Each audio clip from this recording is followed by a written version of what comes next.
Bogusky, studio owner from the Dolce, to talk to you today about this experience and give you some really helpful information about the creative industry, applicable to every creative field. So without further ado, I'm going to introduce you to Alan Bogusky.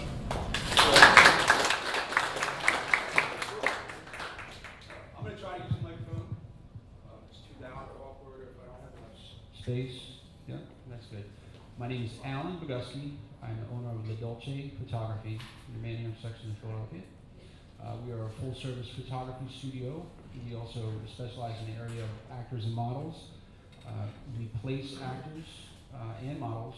I am teamed up with one of the best casting directors in the Philadelphia area, and she also works with all the other large casting directors.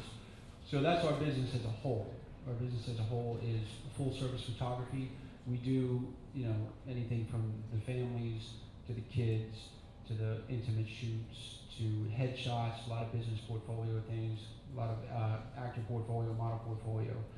So I'm here to talk to you today. Sean invited me. I guess the topic is professional development. So we're going to talk about professional development, and I have to ask myself, or had to ask myself before I came here, what's important? What's not going to waste your time? What's not going to waste my time? What's going to be valuable to you? And what has happened in my professional development that might be valuable to you? And we're just going to talk about some topics that I believe are important, and some things that I believe that will give you insight and prepare you. It's my guess, or as I've been told, you're at the end of your career, or not career, but you're at the end of your schooling, your academic time here at the Art Institute, or you've graduated already and you're out in the working field and you're just getting to know employers, getting to know what's really happening on our end, on my end. Now on my end, I have to hustle every day, and I really need to work hard. I need to keep my studio filled. I need to keep my photographers active. I need to keep thinking about new things. I need to drop things that don't work. I need to start up things that do work. I need to watch trends. I need to do so many things, it's incredible. So I'm just going to take you through a little background about myself, and then I want to hammer home 4 points. There's 4 points that I really want to hammer home that I think are important. I think you'll probably hear them nowhere else, and they've been some guiding posts of my career. And I think rather than coming here today and continuing some academia or academic viewpoints would have not served you well. You've just had 4 years of that, or however long of that. So I want to take what happens in the world of academia and apply it to how it really works and tie the two together, because both are very, very, very important. So a little bit about me, and I won't spend a lot of time on this, is my background is both creative and my background is, I guess you can say, intellectual, logistic. I graduated high school. I went to Musicians Institute, Hollywood, California, Percussion Institute of Technology. I graduated from there with honors, which only meant that I had the chops. I then had to go out and play, experience, prove myself. So I went out and I got embedded in different cultures, of different styles of music, and I learned why things feel the way they feel. I learned why jazz has a certain feel, funk has a certain feel, rock has a certain feel, because I got embedded in cultures and understood what the philosophy was, what the culture was, and how it came out in music. And isn't that music? I mean, music is an extension of our emotions. So yeah, I had the chops, but I really couldn't play the music until I went out and got embedded into the music world. So how did I do that? I went to school in Hollywood, California. I grew up in Easton, Pennsylvania. I came back to Easton. I went out, I got to meet people, shook their hands, said hello. I went to open mic after open mic after open mic. I went to audition after audition after audition, and that just simply got me in the know, in the loop, in the ring, talking to people. And I would get a call from someone or an invitation from someone to do a gig. And they would say something along the lines, well, it only pays this amount of money. Yeah, it's 2 hours away. It's a polka gig. And, all these other crazy things. You want to do it? I had one answer all the time. I had the same answer every time. Yes. Yep. Sure. Yeah. When? It's okay. I'm writing it down now. It's in my book. I just did it. I went out and I got involved. And getting involved, they weren't all the best gigs or the brightest, shiniest moments, but it created a path of insight, and it created a path of experience, and it created a path of getting to know people. And looking back, they really were some just amazing times. I just loved it. I'm glad that was my path.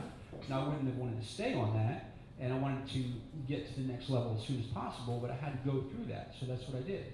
During that time, I I went back to school. I have a degree in marketing, bachelor's degree in marketing. I have a bachelor's degree in finance. I'm on course right now to have a bachelor's degree in accounting. Now my friends have loosely diagnosed me as crazy because I actually love accounting.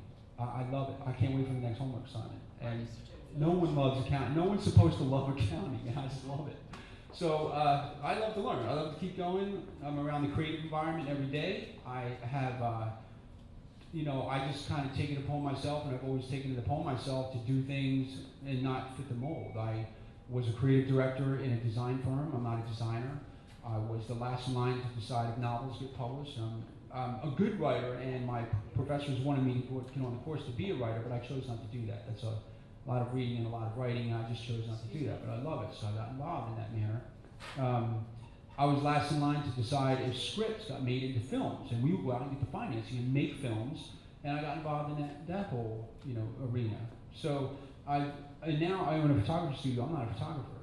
I just love it. I just love the creative industry, and I'll tell you how the Dolce Photography came to be.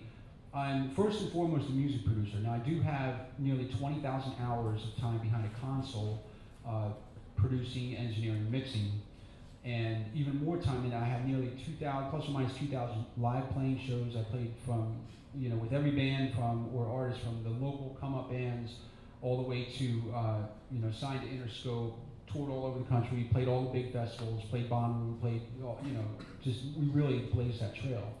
So I've had all the experiences in between, and that's kind of my background. That is my forte. Music is my forte. Well, I've been away from that for some time, for the last 2 years with the Dolce Photography, and the Dolce Photography came to be because I produced a girl from London. We did her record here.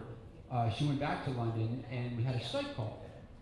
And I said, okay, we did your record, we're done with your record, I'm mixing the record now, and I just need a couple photos to put with the music to create the industry hype.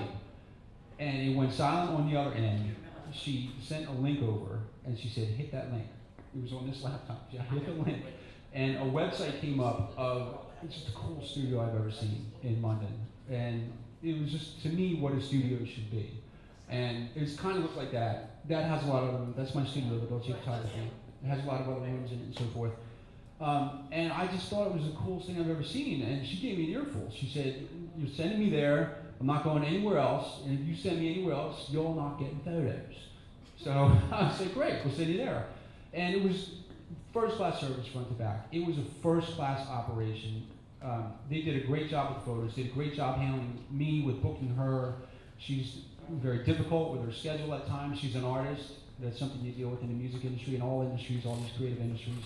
And they were just great. They were great to deal with. I called them afterwards and I said, my business partners and I have some space in, we have some space over here. Would you be interested in expanding in America? I really love what you do. I was totally enthralled by what this studio was. Because I'll interject here, I had nothing but bad experiences with photographers. As a musician, working with photographers, as a music producer, sending my artists to photographers, I never had a good experience before this one. And it was just, I was always looking for the photographer to talk to us, ask us questions. What are you about? What do you want me to get across? How do you want me to project you? What's important to you? What drives your emotion with the music that you play? They're simple questions. They're questions that you really should be asking the people that you're shooting. No one ever did. And they just nailed it from front to back. So he said, I talked to the studio owner, I said, would you be interested in expanding in America? He said, call my brother, he's in Miami, he has a similar studio, same thing, and he wants to expand. So his brother called me within 15 minutes, and we just had a great conversation. Okay. We got along, we felt good. I talked to him a number of times, that was October 2010, I talked to him a number of times over the October, November, into December, and we decided, okay, let's get on the backside of the holidays. I'll take a trip to Miami. I'll do a photo shoot myself, just to go through the process. We'll take a look at the books. We'll see if it's good to, franchise or consult or work with each other to some degree. And that's what I did. I went down to Miami, did a photo shoot. It was just, everything made sense, finally. Everything made sense. The photographer did the simplest things that really made me as a subject feel comfortable. Now I'm not behind the camera every day, and he did very, very simple things like So he was facing me and I was looking at him. And he would say, okay, when I say right, I know it's your right. Because I'm looking at you. When I say right, you can trust me that I know that when you move right or raise your right hand, that it's your right, not mine. And the photographer never explained that to me before, and I specifically had problems with bands in the past. They would say right, half of the band would think, okay, well that's my right, the other half of the band would think, okay, that's his or her right, and it would be a mess. And little things like that just really clarified the process to me and allowed me to be an artist, the artist that I was. Now I'm not a model or anything, I was just being an artist and really, really captured it. So we came back, long story short, we opened the Dolce Photography. That's how this came to be. The Dolce Photography ever since has been just an awesome and sometimes not awesome roller coaster ride. I own a business. A business is a monster. A business always throws things at you that you're not prepared for, you don't have the time for, you don't have the money for, and you don't have help for while you're trying to put everything else together. That's a larger scale of what a freelance artist goes through. A freelancer goes through the same thing on a smaller scale, but still just as confusing because they don't have the resources or the channel set up. So it's about, you know, there's a lot of relativity between what I'm going to say today about my business and those of you who are going to be freelancers or work for other people on project basis. So that pretty much brings me up to the present. I spent a lot of time in the music industry. Just a little bit of background about me. I'm going to come back to something from 2004 to 2006. I left the music industry and I specifically and purposely went non-creative for 2 years. 2004, 2005, 2006. I went into finance. I'm going to come back to that a little bit later on. That's important. So I want to talk about a couple things today. I'm going to pick out 4 things that I just kind of, you know, rolled through my philosophy and rolled through what's important. And the first thing I ask myself is, why do I need to say important things here today? And the reason that I need to say important things here today is because you're all sitting there and you can't do anything else. You have to listen to me. You can either leave, which no one wants to do, because I'm going to say, where are you going? And, you know, you're going to be embarrassed and stuff, so don't do that. You can if you want.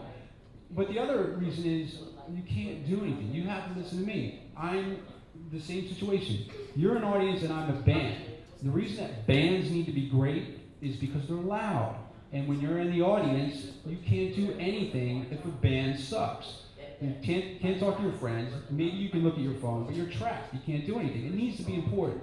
That's why, you know, my message to bands and artists has always been, you damn well better be good if you're going to perform. So I understand that my obligation here is I darn well better say something of importance. So I scrubbed through my general philosophy, understanding what's important to me, what may be important to you, and I have a couple things that might be off the scale, and they're unique, and I thought they would be important to say. The first one of those, first of all, here's my contact information. My contact information is there for 2 reasons. One, if you or anybody you know is into acting or modeling, you need to call me, because we're doing an amazing job. We place 10 people a week. We place a number of people on House of Cards with Kevin Spacey. Jodie Foster was directing the other day. We placed I myself, and not an actor or anything, I myself in July was in the promotional video for Tokyo to win the Olympics. Tokyo won the Olympics, and I tell everybody it's because of my massive triceps. Actually, that's not true, because they didn't even use my part in the video. But we do an amazing job. Casting calls are free. Come in, meet with Cassandra, understand what's involved in getting on set. It's amazingly easy to get on set now, and it's really, really good for creative people to have that on the portfolio or on the resume that they've been in sets, because it gets them around other people. If you're in the production industry, when I did my shoot in the New York area, I was around the production crew all day long. If I were in film production, that would have been a golden opportunity to work with a high-end production company with a massive budget, introduce myself, talk to them, get to know somebody, swap a card. Hey, I'm in production. Can I meet with somebody in your firm? Bam. That would have been a great idea. It's also a great idea to have it on your resume, to have the experience, to get you through an interview, to say that you've been on the other side. If anybody's interested in that, if you know anybody who's interested in that, by all means call. We'll get you set up with a meeting with Cassandra Young. It's a casting call. We do either 15 or 30-minute one-on-one sessions. Sometimes we do small groups with kids and so forth, kids and their parents. The other reason that that's there is because we are going to be bringing on a photographer. We're going to bring on another photographer. If you're a photographer and you might be interested in shooting Dolce Photography, you're more than welcome to send me your portfolio, and I'll take a look at it. We'll have discussions from there. So on to the important stuff. The first thing I want to talk about is feeling good. In your professional world, in your professional life, feeling good. I'm from the entertainment industry. I started at Rough House Records. I was a drummer. When I started producing, I started at Rough House Records back when they were doing Lauryn Hill, the Fugees, Cypress Hill, Billy Joel, Bob Dylan, John Bon Jovi, the biggest and the biggest and the best of the best. It was a little too much for me because I didn't have the skill set yet to like really keep up with that. All I could do was intern there. I started my own studio, and I had to go out and find bands to work with me. And to go out and find my first band to work with, I produced one song. I spent so much time in this one song, and it made it sound really good. And I would use that as my demo, and I'd use my studio tour as my proof that, hey, I can produce your band. So I would need to go out and present myself to bands, convince them to work with me. And then from that time forward, all the way to the end of the record, I needed to keep them feeling good. At the end of the record, I needed to keep them feeling good so that they could go and say they had a great opportunity or a great time producing a record with me. They're happy with the outcome, and so on and so forth. The reason feeling good is important is because in the creative world, the second that someone begins to feel bad, it becomes not real. It's not real anymore. We create fantasy. That's what we create. Now, my argument is that that's every bit as tangible as this desk, this laptop, this microphone, but the sound and the visuals that we create are fantasy. We have to create something in somebody's mind to make them believe that something good can happen. So the basis for that is part of that is making people feel good about what they're doing. It does take a few more compliments. It does take not, fluff and BS, but it takes hope. It takes giving people hope, saying a few words that make people feel good. The second, getting back to the people not feeling good, the polar opposite of that is that someone may not believe you anymore, which means they don't believe themselves, which means that this fantasy is not real, which means that construction job I came from to come here to the studio, I should probably go back to that tomorrow, and I should probably stay there. The couple grand I have in the bank that I saved up to really make my music dream come true, I think I might just leave that there. I'll play the gigs. I have real gigs. I know they're real. Everything just becomes doubt. They begin to doubt themselves. You cannot let that happen. That is magically important in your career as a creative professional.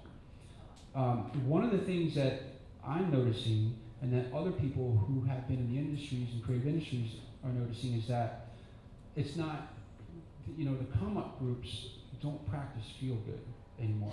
And it's not to the come-up group's advantage. Young people need to understand the concept of making people feel good, of creating hope, of living in that environment, of creating a bit of sizzle. And sometimes you need to manufacture the sizzle to get you to believe the sizzle again.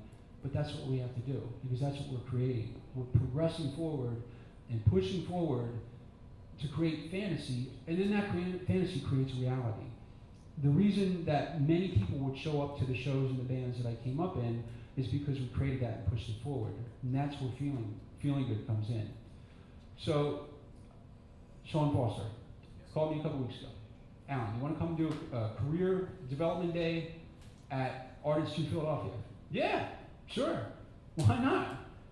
If I didn't feel good about Sean Foster or Art Institute of Philadelphia, I would say, well, I don't know, what do I have to do? What's it about? He said, right away, bam, doubt. It's not real. It's not real. Sean's a great salesman, great professional, compliments the things that I do. He says everything I'm doing is great. I know that not everything I'm doing is great, but he said it and gives me hope. Simple things. Those simple things, create reality. Now, the reality from that, from our relationship, from the things he said, from the invitation he made, from simply making me feel good, is that I'm here talking and you're here. Hopefully you'll get something out of it, and the whole thing progresses forward. It all goes back to that simple concept. In creative industries, people need to feel good. In accounting, people don't feel good. They don't need to feel good. What we do, they need to feel good. Second thing is don't be afraid to fail. I'm actually going to tell you the things I'm going to talk about and then go back to them. Second concept, don't be afraid to fail. Third, the secret to success. 4, question and answer. So we already went over feeling good. The next one is don't be afraid to fail. You've heard it. I've heard it. People say it. You read it. Don't be afraid to fail. Oh, don't be afraid to fail. Don't be afraid to fail. Don't be afraid to fail. No matter how it's said or how it's written, it's probably one of the dumbest things I've ever heard in my life. There's nothing about that statement that has any correlation with reality. The best definition of reality that I've ever heard is the best definition of truth that I've ever heard is whatever corresponds to reality. Failing is your reality. You failed already today more times than you succeeded. And I think we have a wrong concept of the word fail. At least I do. And this is the one area, this is the one bullet point where I'm going to speak from my perspective, and maybe it will have some value to you, maybe it won't. Well, what is fail? Let's start with the definition of success. The best definition of success that I've ever heard is a business definition, and that is success is matching your goals. Success is reaching your goals. Success is fulfilling your goals. You can put a couple words before goals, but whatever it means to reach your goals, that's success. Now, there's also, super success, and super success is a producer and an artist set out to write a song that they hope to get placed in a feature film. And they get it placed, and maybe they want to make a couple $1,000s each. Maybe they set some goals for themselves, and they do that, and then the film blows up, and their song becomes a number 3 hit. And they've made many more than a couple $1,000s, and it's much more successful. That's rare. That's great when it happens. It's not really good to plan on, unless you're at that level. Very few people are at that level. So that's kind of super success. Success is making the goals of, okay, let's sit down and write the song. We've had some success in the past. Let's get it placed in a feature film. We have all the connections. We know what they're looking for. Let's really hone it in, and let's get it in there, even if it takes a lot of convincing and pleasing and whatever. And you hit it. That's a successful goal. So what is the opposite of that? Well, the opposite of that is everything, because you haven't hit success. And, in reaching for a way to define failure, I haven't even been successful in defining failure. And I'm going to use an analogy. The only thing I can use as an analogy to define what those 4 letters mean, F-A-I-L, is death. And people die, animals die, plants die, bugs die, concepts die, ideas die. 3 years ago, right around now, my pastor and his wife had a baby. The baby was alive for about 1 hour, and the baby died. I was mixing a song at the moment that I found out. It was called something along the lines of I forget the name of the title, but it had a lot to do with not giving up hope when things are bad. And I put my head in my hands and I cried for about 2 hours. And my friend Jeff called, and we were talking. And I said, Jeff, I don't understand. And he said, death is not native to our soul. Therefore, we can't understand. And at best, that made a lot of sense. It really put everything in perspective that with death, we have some ideas, some concepts of what it is. We have some coping mechanisms. We have some formulation of what we think it is, and some at best might understand it. But for the most part, it's not native to our soul, and therefore we don't have a basis for understanding death. I think failure is the same way.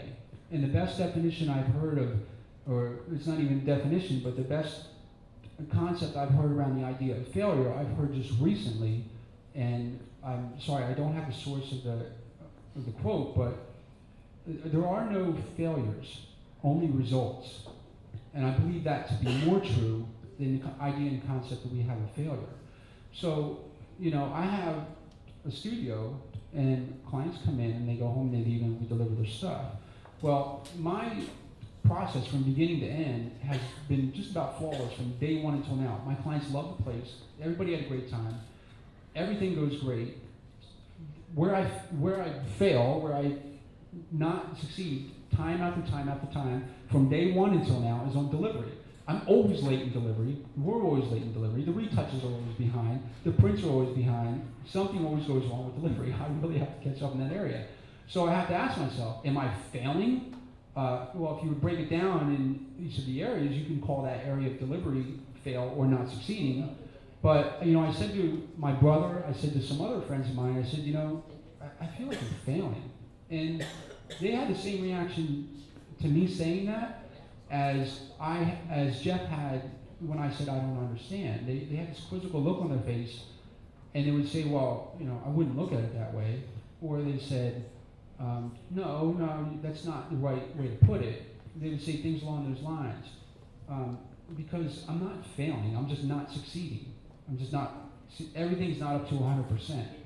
So fail is not a word that we should define our purposes with, and fail is not a word that we should define our outcomes with.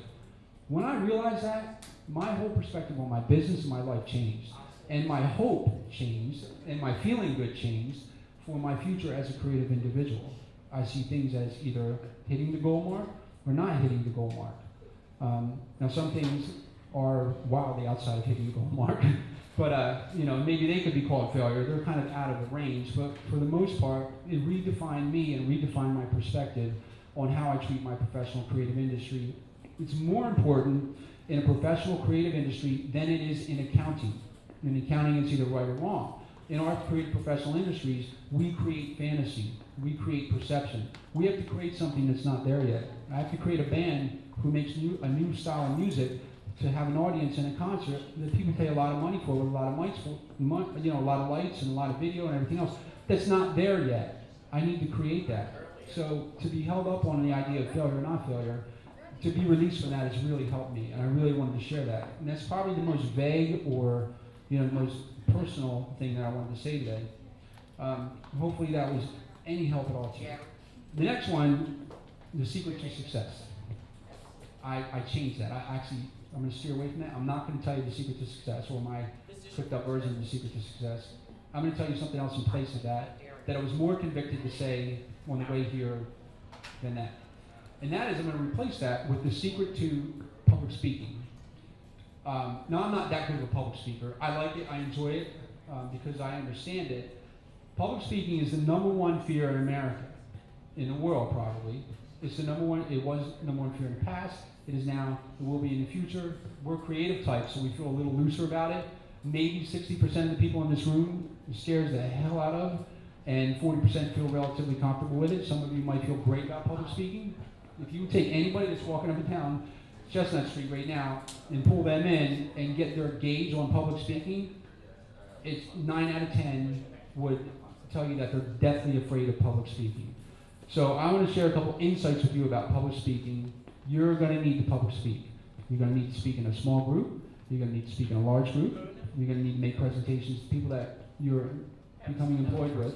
Once you're employed and you do something successful, you're going to need to be in front of a group of people. And you're going to need to talk to them, and you're going to need to communicate with them. And I'm going to tell you why, in my experience, understanding really what kind of makes people tick in the creative world. That's been my thing. I really study like a lot of neurology and psychology and stuff. I just love that concept. So, in public speaking, those who are afraid to public speak walk up to a podium and they look up in the audience and then they kind of look down. Here are some of the things that happen. Their hands begin to shake. Their knees begin to feel weak. Their stomach and bowel area feels shaky. They begin to perspire. Their pupils dilate, and their concentration gets wiped clean. Clean slate. No idea what they're going to say, what they're going to do, and their first words come out sounding something like, my name is, and then they try to recover from there. That's about what happens. Now that's something very specific. It's called the adrenaline dump. The adrenaline dump is your brain injecting your body with massive amounts of adrenaline. They're the symptoms of the adrenaline dump. The reason that your brain has performed the adrenaline dump operation is because you somehow told your brain that things are going to be bad. And your brain is like, okay, I'm going to protect you, and here's how you fight back from bad things happening to you. So when you speak in front of people, when people speak in front of people, and the reason that people are afraid of public speaking is not just because they think people are going to laugh at them, or they're going to fail, or they're going to trip, or they're going to stumble, and the whole audience is going to be thinking, ha ha ha, look at that guy, ha ha ha, look at him or her. You know, that's not the worst of it. The worst of it is that the public speaker has somehow concocted into their mind that they believe that every person in the audience has an X-ray machine into their soul, that they can see all the bad stuff, that all the deep, bad, dark desires, that all the things that pop into their head out of nowhere that they don't know where they come from and they don't have control over, that all the things they've done bad, that all the things they might do bad in the future, that all their failures, you know, back to that word, that all their non-success, all their everything else, they think that these people see that. And it's just not true. It's just not true at all. There's nothing true about that. So to reverse, you know, that fear and to stop the adrenaline dump and to prepare you to speak in front of people, which you will have to. You will have to do public speaking. And the one thing I wanted to say about that today is that that is not true. Those things are not true. No one has insight into your soul. No one's going to laugh at you, and you're not going to fail. And I'll take all that one step further. It's easier than that.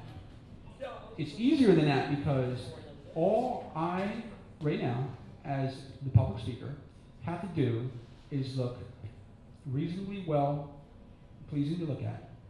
I need to have a reasonably well put together message. I need to say it in a reasonably mannered tone. And, you know, the atmosphere and the vibe needs to feel reasonably good. And then I'm off the hook. It's a cakewalk from there. The reason is because if I deliver a message, you, as the viewer, and the viewers who will watch you, will build themselves into your message. And if your delivery is reasonably well placed,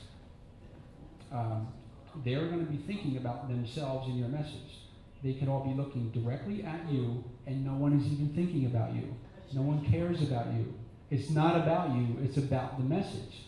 And once you realize that, once actors realize that about the camera, once people realize that they have to deliver the character, deliver the message, the pressure's off. Then it becomes easy. And then you can actually, you know, say things of importance and so forth. And I'll give you an example.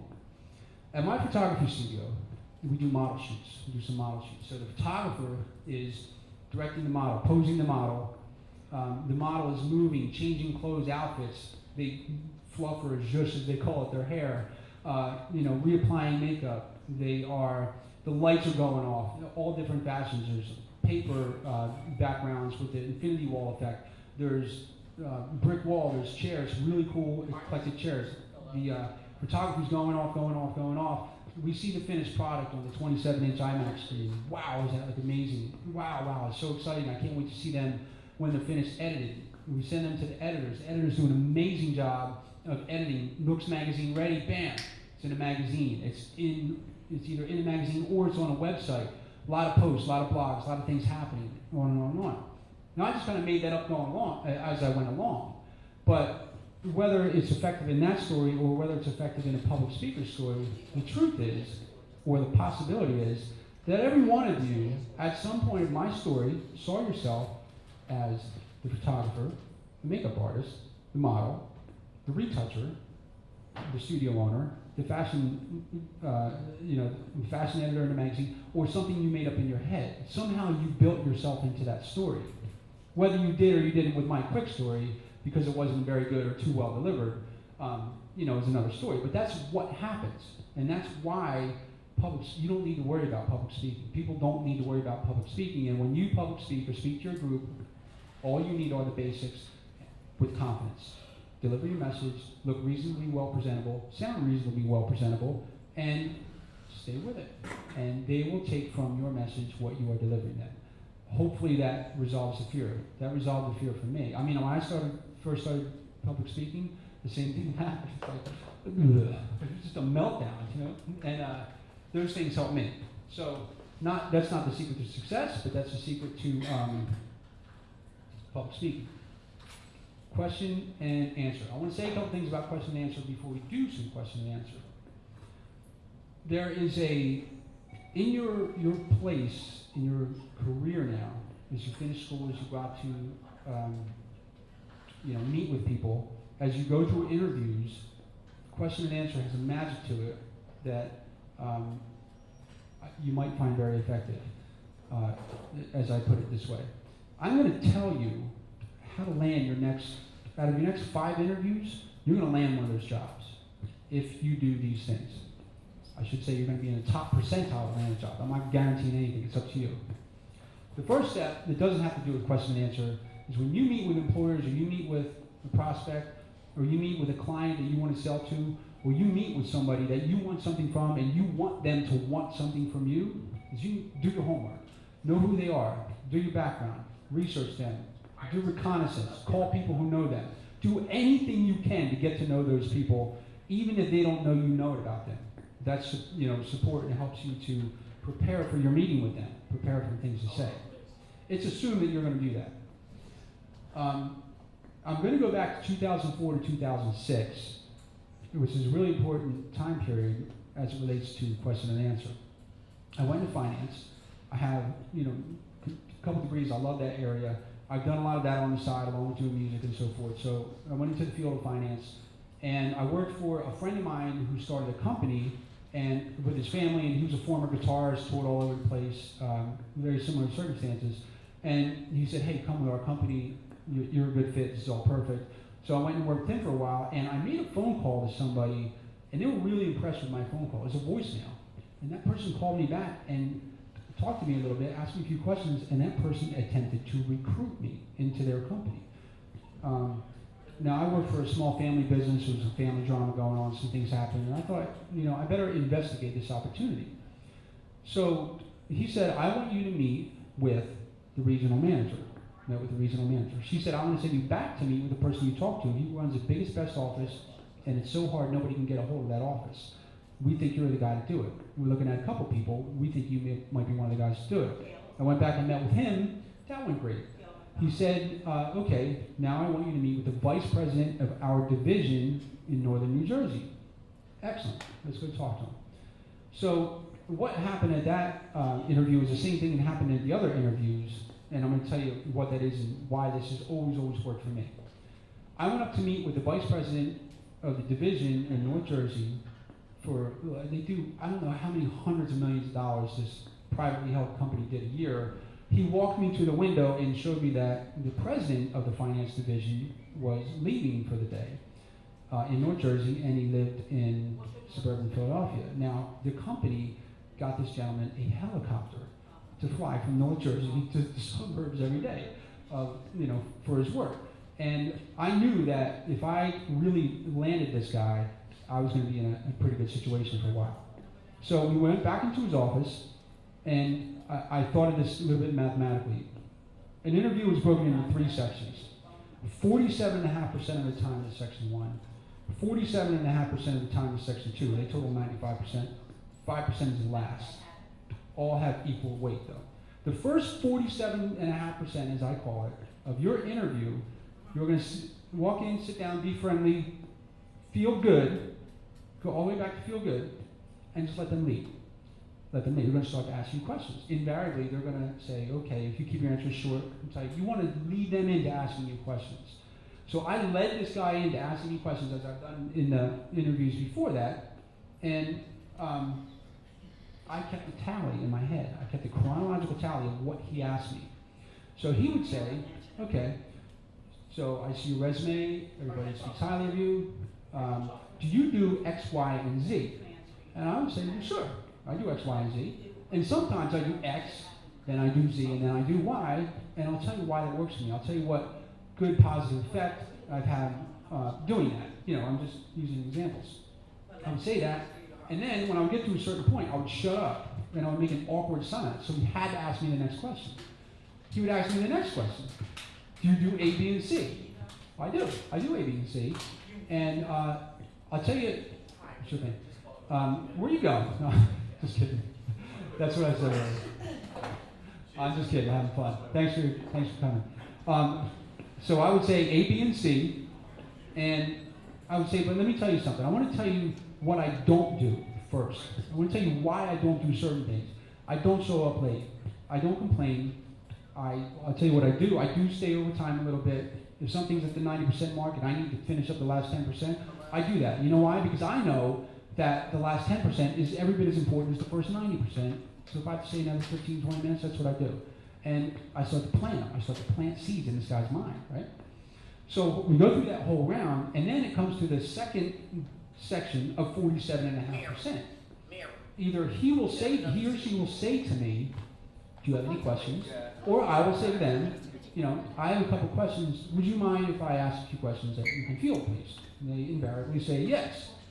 So I ask them, at this point, I'm going to start to bring things full circle. I'm going to ask a question.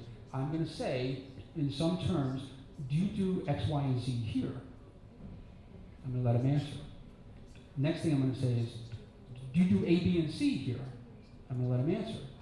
And I'm going to keep going. Now, if I hear that person answering me with in the same way that I fed him, I know that I got this job. I know that I'm the guy that they're looking for. I know if he tells me what they do there, or what they want there, or what they need, or what's important to them, are the same things that I told him, I know this person must be thinking, hey, wait a minute. The person that I need is sitting right in front of me. I should hire this guy. And, you know, now the last 47.5%, there's a little bit of contour to that. You want question, answer, and slowly blend it into the point where are you going? I'm just teasing. You want question, answer, and slowly blend it into conversational. When you get to the last 5%, this is what I did in North Jersey. And I've done this before that, and I've done this after that, and I'm going to do this again in the future. We got the last 5%. I said really casually, I said, you know, do you feel that I'm the right person for this position? And it's a total setup, because I'm about to hammer this guy. I said, do you feel that I'm the right person for this position? And he said, wow. You know, I really feel good, getting back to feeling good. I really feel good. Everything about you is just right. We're going to interview one more person and just make sure that, you know, we're just going to interview one more person, and then I'll get back to you next week. I didn't even let him finish that statement. When he got to, we're going to interview one more person, right about there, I looked at him dead in the face, and I said, if there's any doubt that I'm not the right candidate for that position in that office, I want an immediate follow-up interview when you're done talking to that person. Stone cold, looking dead in the face, dropped his pen, didn't know what to say, and all I could look on his face was like, wow, this kid's a badass. Like, I'm afraid to not hire this person because I don't know what's going to happen if I don't hire this person to my job. I found out that the other person, they didn't even interview. I got the job on the spot, locked it up, wrapped it up, I closed them. It's closing. That's what we do. We close people. I closed the interview. And it did take a couple days to find out, but I still left without a shadow of a doubt what's going to happen. And I found out later they did hire the other person for a much lower office, much lower position, and never understood why he didn't even get interviewed. I blocked him right out of that interview just with confidence, with preparation, with a plan, with feeling good, and you know, really being able to deliver. I knew I could deliver in that situation, and it worked. So, question and answer. It has a magic to it. It has a power to it. It's part of a sale. It's part of when you sell things to someone, when you need new students, when I need to sell something in photography, when somebody calls me and says, you know, I'm interested in doing a shoot. I've never done one before. I don't know much about it. First thing I do is I ask questions. I listen. Ask questions and shut up. They'll tell you everything that you need to know to sell them. And when you feel you have enough information to sell them, then turn it around and start talking. Really, really, really important. And I wanted to say that about question and answer. That's the first thing I wanted to say before we do question and answer. The second thing I wanted to say about question and answer is important as well. I'm a music producer. I'm a sound engineer. My records have been nominated for some of the biggest awards out there. Not some of the, in one case I was nominated for Record of the Year against Ryan Adams and a bunch of other great artists at, what's the name of that? In New York, what's the name of the big concert venue in New York? No. Madison Square Garden. So, sorry about that. You know, my records have been compared by the Golden Ears. I have Golden Ears. I get my stuff mastered at Sterling. I have, you know, the Golden Ears of the industry. Listen to my stuff. I'm constantly feeding back with the artist, what do you hear, what do you hear, what do you hear? Now, this is really important because it's only in the last probably year and a half that I began to admit this. I cannot hear well. I'm a sound engineer and I can't hear well. What that means is, I'll define that for you. Most people begin to hear between 0 and 10 decibels. I begin to hear at 30 to 35 decibels, depending on the frequency range. Now, most of the things below that, I really can't hear that well. Above that, I am fair in my industry that I can hear as deep and rich as everybody else, and I can, produce a song, mix a song, and do the job that everybody else can do. But I struggle with a handicap. My hearing graph right now is the same as it was when I was 4 years old. It really hasn't changed much. I've struggled with this my entire life. I've had 11 photographers who've worked for me at the Dolce Photography from the time it opened in October 2011 till now. 9 of those 11 have had either confessed or observable vision impairment. 2 of my photographers, 2 of my best main strong point photographers, their vision is so bad it's on their driver's license that without the corrective vision, their glasses or their contacts, they're not allowed to drive. One of my photographers is nearly blind in one eye. If you have a handicap and your heart and your mind are bigger than your handicap to do your job, to do your creative field, go for it. Don't let it stop you. You're going to run into people like me who know all about the handicaps, who are asking me to hire them as a photographer and can clearly see that there might be an issue, but I see your portfolio is stronger than that. I've talked to you, I've tested you through conversation. Maybe we did a practice shoot, and I see that you're bigger than your handicap. So don't let that stop you. It's my general basic message about before we get the question and answer, because with question and answer, I freeze, I get scared, I start to shake. I think, what if I can't hear somebody? What if I have to say what more than 2 times? It will affect people's perception of me. Wait a minute, I'm a sound engineer, failure, adrenaline dump. So I wanted to share that we just need to get out there and do it, even though we're all less than perfect.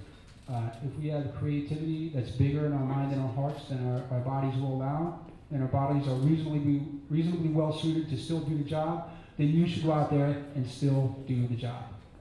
With that, I'll accept questions. Please speak clearly. Yes. How many sessions do you have a day? How does it run? We have, how many sessions do we have a day? We have, at our peak, we would run 5 to 6 a day, 2 shoots at a time. The studio's big.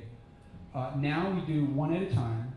We run Tuesdays, Thursday, Friday, Saturday. Thursday and Friday we alternate photographers and shoots, but we still only do 1 at a time. I don't know that I'm going to get back up to the capacity or level where we're doing 2 shoots at a time. While it's good and it's fun, it's still a little bit too hustle bustle. The more people that are in the studio, the better it feels. But there's also a point where it begins to feel like it's out of control. And the one thing about my process is that it's very, very controlled, purposeful, and the client doesn't know that. It just feels like somehow magically, when they turn to get something, it's there. That's just the way we run the studio.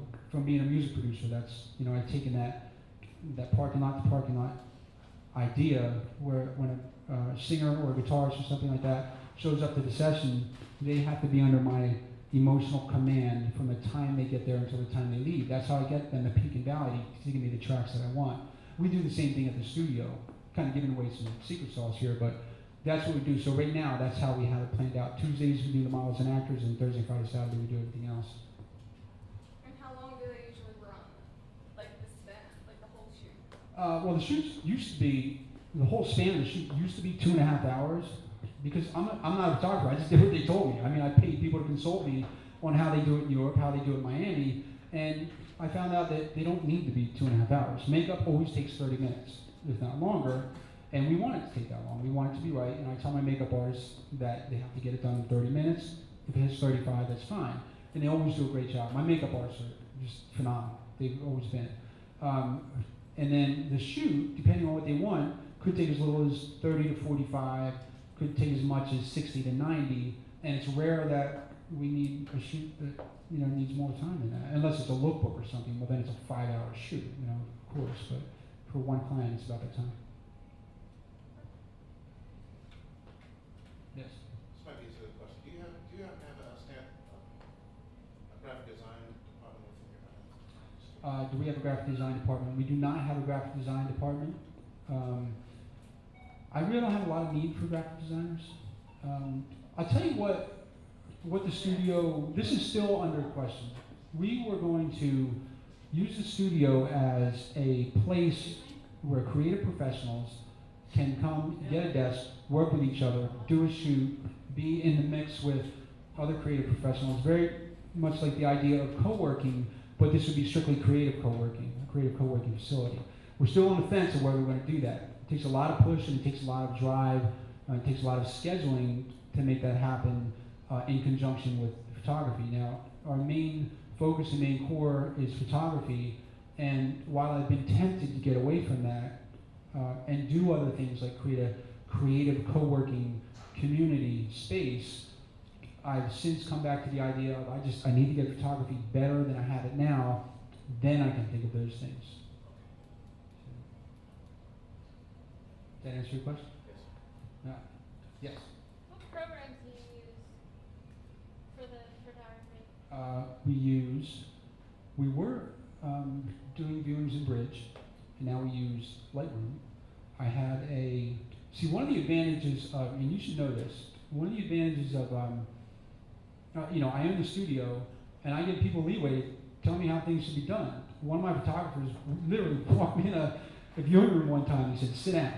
I sat down. He said, "Here's how we're going to do it from now on." He didn't ask me. He didn't see if it was okay. He's like, "Look, we're using Lightroom. Here's how you do it. Here's what we do." And my eyes almost popped out of my head. I was like, "Wow, wow, wow, wow!" He kept doing things, and doing things in Lightroom that were better than Bridge.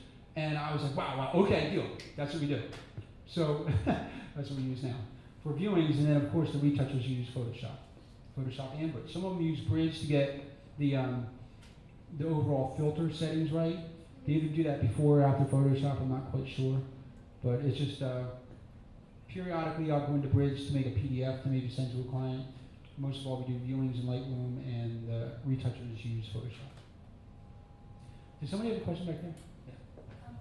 A lot of creative minds don't have the ability to go from the kind of blurred lines, the gray, and the creativity to what you talked about, how you have a strong interest in finance and things of that sort. And that's where a weakness in trying to create your own business, the business side of things. How is it that you seem to be able to do that so well? Well, I'll tell you how I did it, and I'll tell you how I think the only way other people do it is. There's such a stigma on right brain, left hand, left hand. You can do that. You're creative or you're mathematical. This and the other thing. And I just never paid attention to that. And I have a basis to not pay attention to that, neurological basis to not pay attention to that, that's not true. That's a fallacy. Our brains will use either our right eye or left eye, right hand, right leg, left leg to some degree, or right ear, left ear, depending on what the need is at the moment, or what the brain calls for. For example, when little kids, 3, 4, 5-year-old kids are drawing a picture of the beach with the sand and the seagull and the sun and the bucket and pail and stuff, and they're really into it, and they're really in the zone, they observe, researchers observe that they tilt their head one way. I forget if it's right or left. But what's happening is their one eye is strong at that moment. They can literally close their other eye, they wouldn't know because their one eye is so strong because it's accessing a certain part of the brain for that moment. When those same kids practice writing their name in cursive or regular writing, they observe that they tilt their heads the other way because the brain calls for the other eye because it accesses a different part of the brain. I don't believe that I can't learn accounting and I can't learn music. As a matter of fact, I'll take that one step farther. Piano, I'm learning to play piano now and get my piano chops up. Accounting and piano are incredibly similar. Accounting follows a systematic structure. Accounting deals with numbers, and accounting gets to a point beyond that systematic structure where you have options. once you have options, you can begin to be creative. Now, I'm not talking about the land you in jail creative accounting, which is certainly possible, but there are things that you can do and creative impulses that I even have that I see, okay, well, if the debit's in this asset column, if I can get more of those in there, that means this part would be better. That means I should offer this at my studio because we didn't offer that. Somebody told me to offer that, but I didn't because I was too busy. I should start thinking about that again. Piano is the same thing. Piano is incredibly mathematical. Sound waves are incredibly mathematical. It's strictly mathematics. With piano, I have only so many notes I can use in a certain scale or whatever. I mean, and that's flexible. But so once I play those notes, then I know I have a certain chord succession in mind, and I'm like, well, wait a minute, I can do a sus chord, or I can drop a third, or I can do that, and it sounds just slightly different. And those two concepts are so the same. My mind is able to think and do whatever it wants, so I let it. If I'm, and students should do that. Students should say, I know I need to get accounting together. I hate accounting. I hate bookkeeping. I'm going to hire an accountant, but I'm going to teach them. I'm going to tell them to teach me the basics on QuickBooks, and I'm going to concentrate on photography, videography, graphic design, whatever it is. I know if I just handle that part, then it'll work, and it's just a matter of decision. Jump in real quick. 2 more questions.